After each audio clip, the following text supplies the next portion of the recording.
the past was filled with gadgets that looked like science fiction but solved everyday problems. Each invention was a serious attempt to simplify life, blending eccentric design with practical necessity. Today, we're unearthing 25 of the strangest vintage appliances that proved the past was a lot more creative and perhaps a bit more daring than you ever imagined. The General Electric wall-hung refrigerator. In 1955, the General Electric wall-hung refrigerator made American housewives look up, quite literally. Instead of sitting on the floor, their refrigerator flew, suspended on the wall like a kitchen cabinet. The 1950s was an era of supreme optimism and ergonomic experimentation. The logic behind this fridge was clear. Hanging it at eye level not only saved valuable floor space, but also made cooking more convenient than ever before. Stretching over 1.5 meters long, the unit featured sliding shelves and magnetic windows in vibrant pastel colors. When opened, everything from eggs to milk was presented directly in front of your eyes. It wasn't just a refrigerator, it was a high-status piece of decorative furniture that brought an air of absolute modernity to the home. The failure lay in the sheer physics of weight. When fully stocked with food, it could weigh hundreds of kilograms, frequently pulling down entire sections of drywall in suburban homes. Furthermore, repairing the compressor unit, conveniently located on the very top, was a nightmare for any electrician.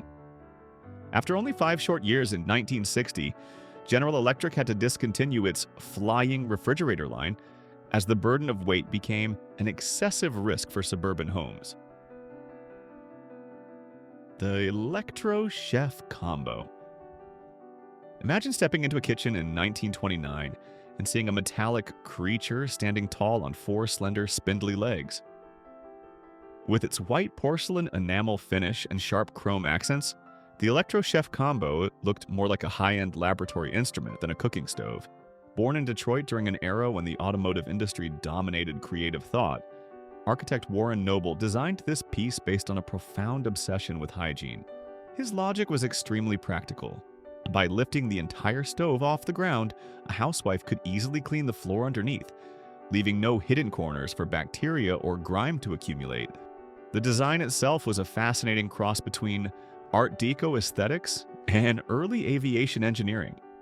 Instead of traditional round knobs, it utilized levers similar to those found in an airplane cockpit, providing the user with a high-tech sensation.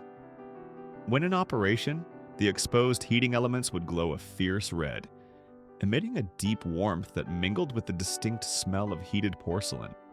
However, those spindly legs proved to be a fatal flaw, causing the stove to vibrate violently whenever a large pot was placed on top.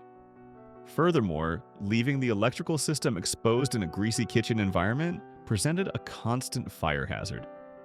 Ultimately, the onset of the Great Depression put an end to the luxury price tag of this spider spaceship, as families could no longer afford such avant-garde extravagances. The cotton dishwasher. In a modern kitchen of the 1920s, the strangest thing you might encounter was an oak barrel that looked like it belonged in a winery but was actually used to wash dishes. Before electricity became the household standard, housewives struggled with hands that were often cracked and sore from harsh cleaning chemicals. This machine was born as a manual, technological solution to protect women's hands. Its construction consisted of an oak or copper barrel with an internal system of steel rack. To operate it, you had to pour hot water from a kettle into the drum, and then turn a hand crank located on the exterior. This crank drove a propeller at the bottom that splashed water up onto the dishes, creating a pleasant, babbling sound like a small brook right in the middle of the kitchen. The logic was sound, but the reality was often a disaster. Hot water cooled down rapidly inside the wooden barrel, and leaks were a daily occurrence. After a few years of use, the wood would often begin to rot, leaving behind a foul, damp smell instead of the promised cleanliness.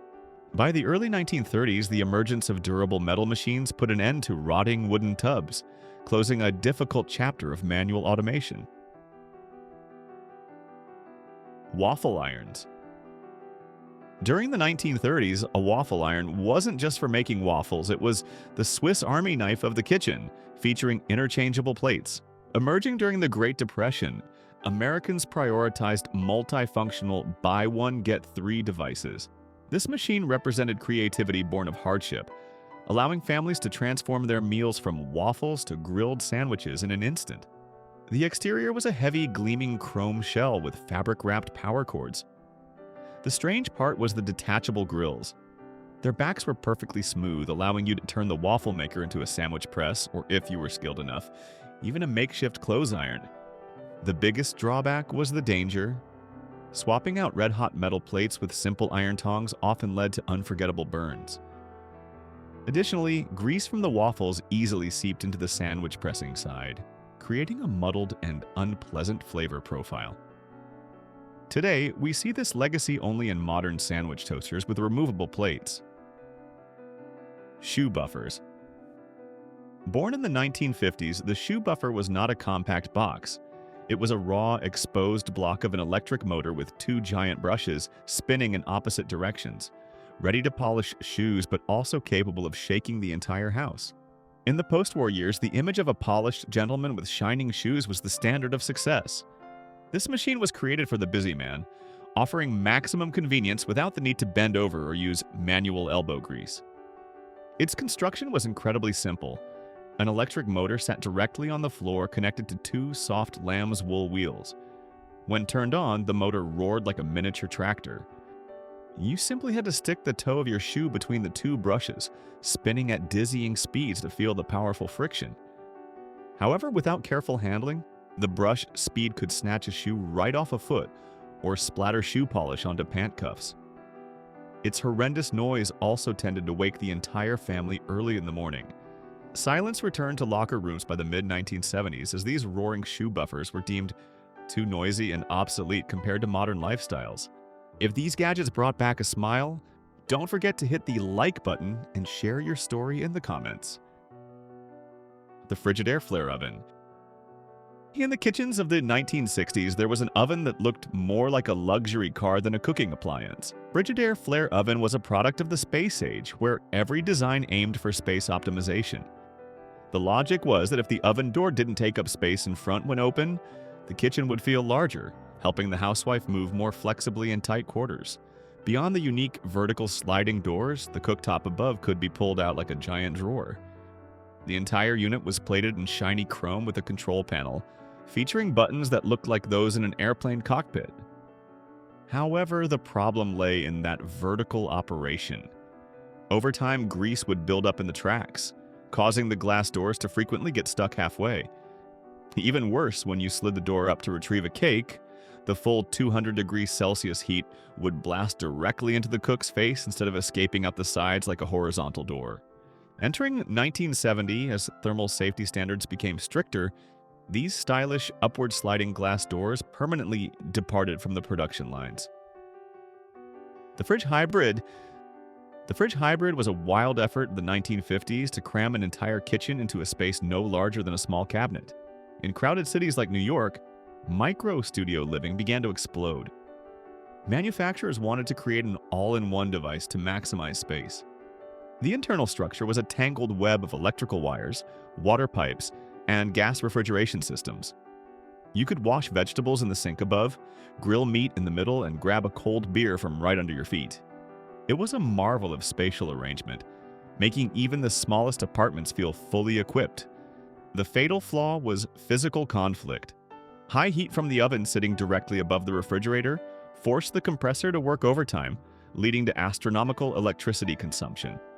Not to mention, leaking water from the sink right next to the stove's electrical system was a perfect recipe for terrifying electrical fires. By the early 1960s, the dangerous conflict between electricity and water forced this 3-in-1 metal block to disappear, leaving a costly lesson regarding the limits of spatial compression.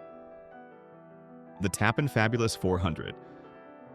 Dubbed the Cadillac of stoves, the Tappan Fabulous 400 was the dream of every housewife in 1950. After the war, Americans craved luxury and high-end convenience. Tappan's logic was to completely eliminate the back-breaking act of bending over while roasting a chicken. Its design was incredibly glamorous, featuring a chrome shell, gold-plated glass doors, and a brilliant internal lighting system. Its most unique feature was a cooktop that could slide inward when not in use, transforming the entire appliance into a sleek, decorative cabinet. The control buttons were exquisitely designed, providing a very enjoyable cooking experience. However, its grandeur was also its downside. Its massive size overwhelmed small spaces and blocked sight lines in the kitchen. Furthermore, the heat and grease smells from an eye-level oven frequently blew directly into the cook's face, making the experience anything but fabulous. By the late 1960s, Tappan had to step aside, yielding the floor to streamlined built-in ovens. The Western Electric Picture Phone. In 1964, nearly half a century before Skype or FaceTime were born, people could already see each other's faces while talking on the phone. The Western Electric Picture Phone appeared at the World's Fair as a device from the future. Emerging in an era of extreme technological optimism, the picture phone was AT&T's attempt to turn science fiction into reality. They wanted to turn every call into a face-to-face meeting right in the living room. The device consisted of a massive desk phone paired with a tiny black and white screen.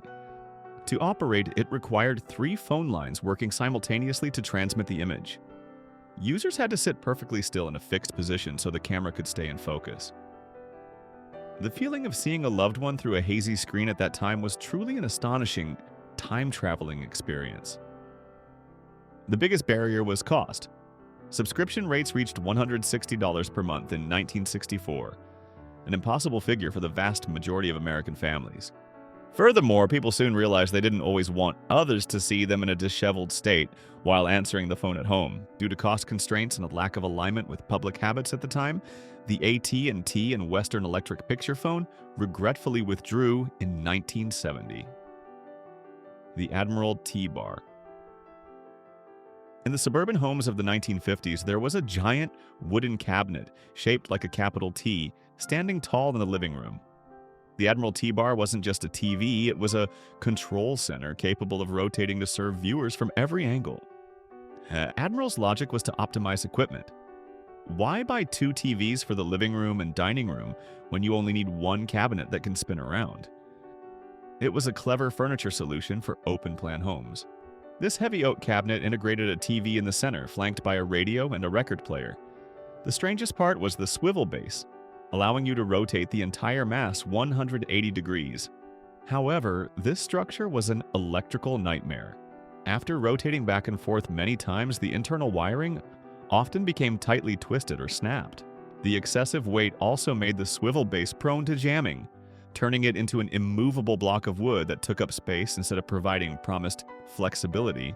The dream of a 180-degree rotating entertainment tower officially came to an end in the early 1960s, as failures in electrical wiring and swivel axles became a burden rather than a convenience.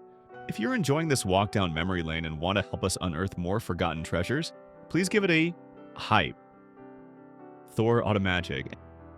Have you ever thought about finishing a load of dirty socks and then using the same machine to wash your dinner plates? The Thor Automagic was perhaps the most controversial multitasking device in history. It was an idea that sounded like a great space saver but made anyone shudder regarding hygiene. Released in 1946, as American women began to join the workforce in larger numbers, the demand for time-saving appliances soared. The manufacturer Hurley's logic was very pragmatic. A single motor could do 2 jobs, helping small families save money on machinery and kitchen floor space. The machine featured a fixed outer tub but came with 2 removable innards, a laundry drum and a dish rack. You simply lifted one out and dropped the other in. The hum of the motor operating both functions was identical, providing an interesting but very strange engineering experience right in the kitchen. The fatal flaw was feeling. Even though the internal drums were changed, the psychological idea of washing dishes where dirty clothes had just been was something the human mind found hard to accept. Lifting heavy metal drums to swap them every day also quickly exhausted housewives. Finally, by 1952, this combination of clothes and dishwasher had completely faded into the past. Home trash compactors? The 1970s saw the birth of a device promising to solve all waste troubles, the home trash compactor. It had the ability to turn a giant bag of trash into a compact square block as small as a large candy bar. This was the era of exploding consumerism. Household waste skyrocketed, leaving trash cans in a state of constant overflow. The logic of the trash compactor was simple. Use hydraulic pressure to compress trash, reducing trips to the curb and keeping the kitchen tidy. Designed as a metal drawer under the kitchen counter, when you press the button, the rumble of the hydraulic system would compress everything from tin cans to food scraps with extreme force. However, the reality was heavy. Once compressed, the trash block could weigh up to 25 kilograms, making lifting it out of the machine and carrying it to the curb a physical challenge. More seriously, compressing organic waste created a horrific scent bomb every time the machine was opened, accompanied by difficult-to-clean liquid leaks. Today, trash compactors are rarely seen in homes, existing primarily in large-scale commercial facilities. Autobeer bar. The Autobeer bar of the 1960s was every gentleman's dream, bringing the atmosphere of a pub into the heart of the home. The device featured a chrome-plated beer tap mounted directly on the refrigerator door. Inside was a small keg connected to a CO2 tank for pressure. The hiss of the gas and the sight of golden beer flowing into a glass brought an exhilarating, high-class experience to the homeowner and their friends. However, maintaining the system was an ordeal. The beer lines frequently build up sediment and bacteria if not cleaned daily with specialized chemicals. If neglected, your beer would have a sour taste or a nasty, soapy smell. Swapping out heavy kegs in the tight space of a refrigerator was also a major barrier. Though it vanished quickly, this idea evolved into the automatic water and ice dispensers found on modern fridges. Electric knife. Released in 1963, the electric knife was a symbol of the modernization of manual kitchen tasks. Its logic was to replace arm strength with a motor. Two serrated blades moving in opposite directions at high speed helped cut perfectly even slices without crushing the meat fibers. The device consisted of a large plastic handle housing the motor and two long steel blades. When in use, the knife vibrated powerfully in the user's hand. The authoritative vroom sound and the feeling of the blade gliding through meat like butter brought a strange excitement to the men tasked with carving at the dinner table. The biggest drawback was the loss of control. The knife was so powerful it frequently hacked up the meat if you didn't hold a steady hand. Not to mention, cleaning those razor-sharp blades was a constant risk for cuts and nicks. Eventually, most families realized a sharp traditional knife worked better and was far safer. Today, electric knives usually only appear once a year for major holidays or are used for cutting industrial foam. Hair dryers with hoods. The 1950s and 60s were the golden age of elaborate hairstyles, from the beehive to bouncy curls. To maintain these masterpieces that required so much effort, drying hair at home became a lengthy ritual. The hooded hairdryer emerged as an attempt to bring professional salon status into every American woman's bedroom. Its design featured a large plastic hood that covered the head, connected to a motor via a flexible hose. When running, warm air would circulate evenly over the scalp, creating a characteristic whirring sound mixed with the smell of heated hair oil. The most logical part was freedom. While the machine worked, a woman's hands were completely free to read a magazine, knit, or paint her nails. However, confinement was the biggest hurdle. You couldn't move and you couldn't hear the TV or phone because of the motor noise right next to your ears. The heat was sometimes too intense, causing burns if you sat for too long. By the 1970s, as natural hairstyles became trendy and compact handheld dryers took over, these bulky hoods were forgotten. Mangle/wringer washers. The most terrifying memory for American children in the first half of the 20th century was the wringer washer sitting prominently on top of the laundry machine. Often called a mangle, this device consisted of two rubber rollers pressed tightly together. The logic of the wringer was physical force. You fed wet clothes through the gap between two spinning rollers, and the water was squeezed out completely. This was the fastest way at the time to shorten drying time. The two rollers, made of white or gray rubber, were mounted in a steel frame with a powerful compression spring on top. When operating, you had to manually prime the clothes into the rollers. The snap crack of buttons being crushed under the intense pressure was the signature sound of every laundry room back then. The danger was undeniable. Countless hand and hair accidents occurred, earning it the nickname the Bone Crusher. Having to stand directly there to push every item through the rollers was also incredibly laborious and required high concentration to avoid disaster. The fear surrounding this machine truly ended in the 1960s, when safe centrifugal spin washers became the new standard for every American family. Ice boxes. From the late 19th to the early 20th century, when the electrical grid had not yet reached every home, the icebox was the only high-tech cooling solution. Its logic was based on simple physics: cold air from ice sinks. The construction of an icebox usually featured a thick wooden outer shell, lined with an insulating layer of tin or zinc. The top compartment held a large block of ice weighing up to 20 kilograms. When in use, you would hear the sound of melting water trickling down into a drip pan below. The smell of damp wood mixed with chilled food brought a very distinct feeling, reminiscent of our grandparents' frugality. However, daily use was quite bothersome. You were entirely dependent on the iceman. If they didn't show up, the food spoiled immediately. Forgetting to empty the drip pan, causing the floor to flood, was a classic mistake.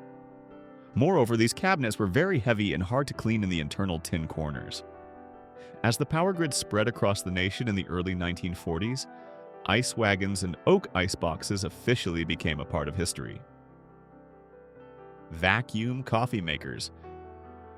If you walked into a 1930s living room and saw two glass spheres stacked on top of each other with a flickering blue flame underneath, you might think you'd wandered into a chemistry lab.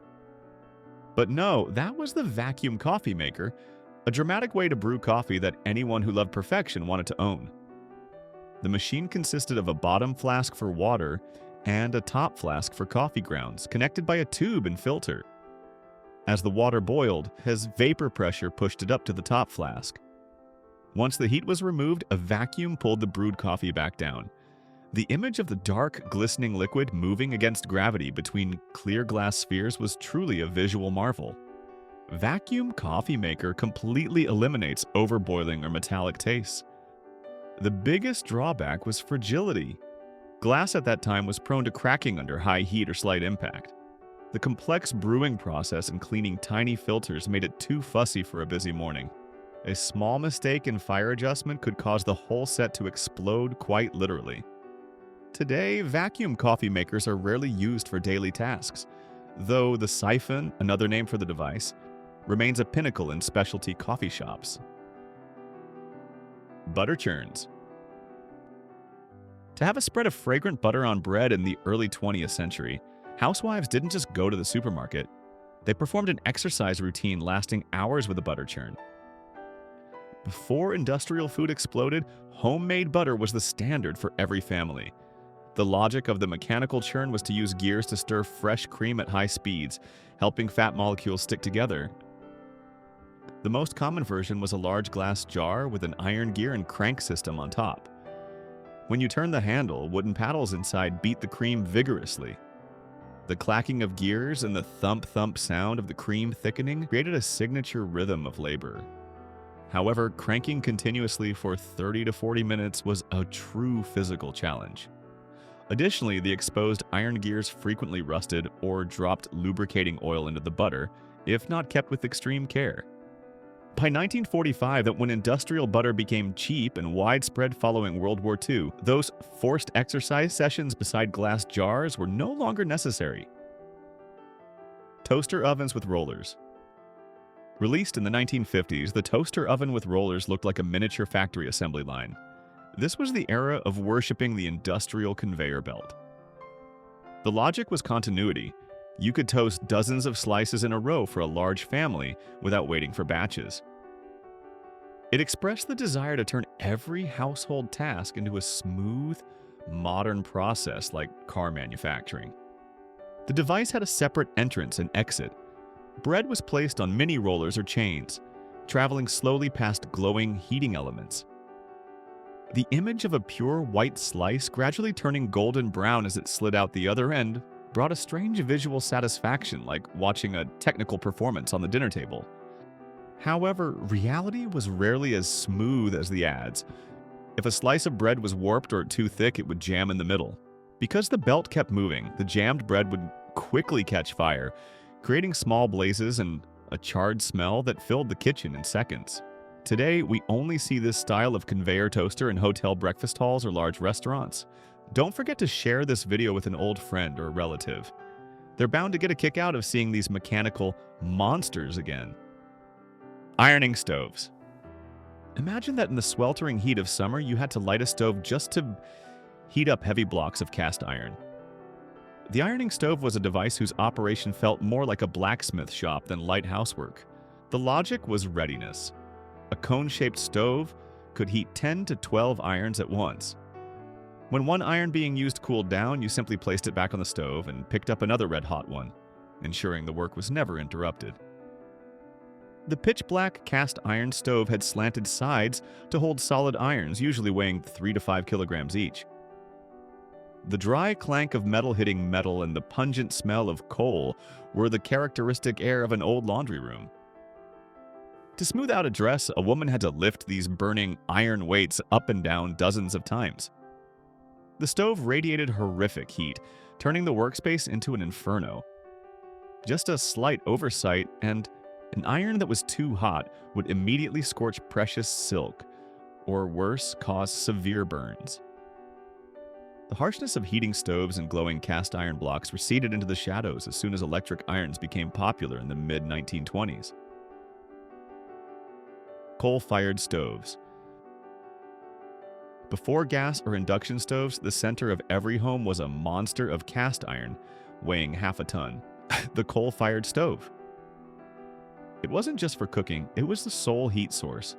A living entity that needed to be fed constantly to keep the warmth from dying out. This was the most important appliance of the 19th century. Its logic was integration. A single coal fire served for cooking soup, baking bread, heating bathwater, and warming the whole house. It reflected a lifestyle tied to fossil fuels and the patience of starting a meal with lighting a fire. These stoves were usually cast in extremely thick iron, decorated with sparkling nickel details on the doors and base. Temperature adjustment was done by opening and closing tiny mechanical air vents. The biggest drawback was dirt and toxicity. The kitchen was always covered in a thin layer of coal dust, and breathing coal smoke daily was a health hazard. Additionally, maintaining the fire required you to wake up at 4 a.m. and constantly shovel coal and ash, a never-ending job. Today, these stoves are usually just decorations in rustic-style homes. Electric carpet sweepers. In 1890, cleaning a carpet wasn't about beating it outside in a cloud of dust. It was the sound of an electric motor whirring right in the living room. When electricity first entered the home, inventors wanted to attach a motor to everything. The logic of the electric carpet sweeper was to use a rotating brush to flick debris into a container, replacing the tiring manual pushing motion. This was the first attempt to modernize floor cleaning for the elite. The device consisted of a wooden box containing the brush, with an exposed electric motor mounted on top, connected to the outlet by primitive fabric-wrapped wires. When running, the brush flicked dust inside, but simultaneously the old motor often spat out bright blue electric sparks right next to a flammable wool carpet. It had no suction, so fine dust still stayed deep in the carpet. The danger of electrical shorts and the excessive noise kept it from ever becoming popular. The wires also frequently got tangled in the spinning brush, a recipe for quick breakdown. The combination of rotating brushes and vacuum suction later created the modern vacuum cleaner, rendering electric carpet sweepers obsolete. Meat safes. In an era where the refrigerator was still a luxury dream, how did you keep a piece of beef from being invaded by flies in the summer heat? The answer was the meat safe, a strange pantry cabinet with sides made of metal mesh, looking like a giant birdcage sitting in the kitchen. Meat safe uses extremely fine steel mesh to block insects, but still allow maximum airflow to dry the meat's surface, helping naturally delay the rotting process. The cabinet was made of wood or perforated tin, often hung high or placed in the breeziest spot in the house. Inside, pieces of meat were hung on iron hooks. Seeing food dimly through the mesh and the sound of wind whistling through the small holes created a very distinct atmosphere for 19th century rural kitchens. The biggest drawback was that it only provided physical protection. It had no cooling effect. The meat would still spoil after a few hung ngai if the weather was too hot. The smell of food attracted pets and rodents, turning the cabinet into a target for uninvited guests. When electric refrigerators became more affordable in the 1930s, these meat safes lost their reason for existence, concluding the manual war against bacteria. Rotary phones with built-in dialers. Remember the slow rotary phones of the 60s? Now imagine a massive device sitting right next to it, helping you auto-dial using gears. The rotary phone with a built-in dialer was the peak of cumbersome convenience before the digital age truly began. The device featured a list of names printed on a large paper strip. When you moved the selector to the name John and pressed the button, a system of internal gears and springs began to work, mechanically dialing John's digits on the phone's rotary wheel. The ret-ret sound of the gears moving in sync brought a very satisfying technological feeling. However, it was too bulky and expensive for such a simple task. This mechanical directory frequently jammed if the springs weakened, and every time an acquaintance changed their number, you had to toil to replace the paper strip and reset the cover. Many others decide to preserve the coal chute cover to maintain historical authenticity. Preserving details like coal chutes helps connect us to the lives of the people who once lived in the house, reflecting how they worked and adapted to the cold environment. From steel fridges that fell off walls to dishwashers made of wood, these appliances were the bold steps toward the modern home we know today. Thank you for sharing this nostalgic journey with us. See you next time.